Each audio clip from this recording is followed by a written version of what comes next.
Allahın Resulü sallallahu aleyhi ve sellem buyurdu ki, ey Əli, səni ancaq mümin sevər və səninlə ancaq münafiq düşmənçilik edər. Ən mütəvatir və səhih hədislərdən biridir bu. Gəlin indi Həzrəti Əlinin düşmənlərinə baxalım. Hamı bilir ki, Həzrəti Əli əleyhissalamın xilafəti dövründə kimlər müharibə yaratdı? Ayşə Cəməl müharibəsini yaratdı, Muaviyə Siffin döyüşün müharibəsini yaratdı və Xəvarizdə Nəhravan döyüşünü yaratdı. Yaxşı. Bu tərəfdən Allahın Resulü sallallahu aleyhi və səlləm buyurur ki, Əmmara, ey Əmmar, səni bir bağı qrup öldürəcək ki, onlar səni cəhənnəmə çağırır, sən onları cənnətə çağırırsan. Bu da ən səhih hədislərdən ki, əhli təsənnüm qardaşlarımızın və şiələrin, vəhabilərin də kitablarında vardı. Yaxşı, sizdən sual edirəm vəhabilərdən, Əmmarı kim öldürdü və harada öldürdülər? Cavab məlum bir şeydir. Müsəlmanların hamısı bunu bilir ki, Əmmarı Siffin müharibəsində Muaviyyənin ordusu öldürdü, Muaviyyənin döyüşçüləri öldürdü. Yaxşı, nə nəticə alırıq bu sözdən?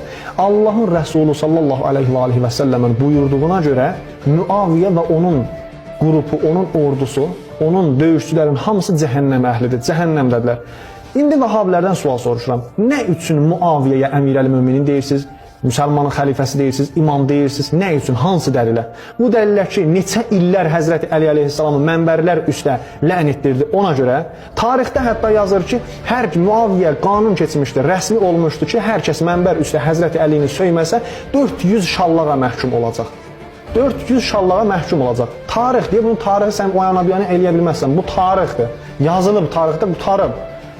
Sən hansı dəlillə Yezidə Əmirəl-Möminin deyirsən? Bu dəlilə görə ki, Yezid Məkkəni, Kəbəni yandırdı, Kəbəni daşlatdırdı. Mədinənin, Məkkənin 3 gün Mədinənin, Məkkənin cəmaatının, orada yaşayan insanların canın, malın, hər şeyin halal etdirdi.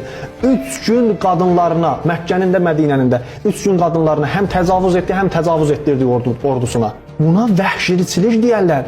Bu əsl vəhşiçilikdir. Vəhşiyə məgər imam deyə bilərsən, vəhşi məgər müsəlman xəlifəsi ola bilər. Hansı dövrdə görübsən ki, məzlum şəxs zalimin zülmünə dözsün? Harada görübsən? Yezid əyyaş bir insan, zinakar bir insan, araq içən bir insan idi. Tarix yazır, öz aliminiz yazır bunu, öz alimləriniz öz kitablarınızda yazır. Alusi ki, hətta əqidəsi Vəhabi əqidə idi. Alusi deyir, mən deyirəm ki, Peyğəmbərə heç iman gətirməmişdi Yezid. O qədər Əhl-i Beytin başını kəsdi, Əhl-i Beytin hörmətini sındırdı, Peyğəmbərin hörmətini sındırdı, Peyğəmbərin ailəsini, Peyğəmbərin övladlarını orada əsir etdiyi Şamlarda.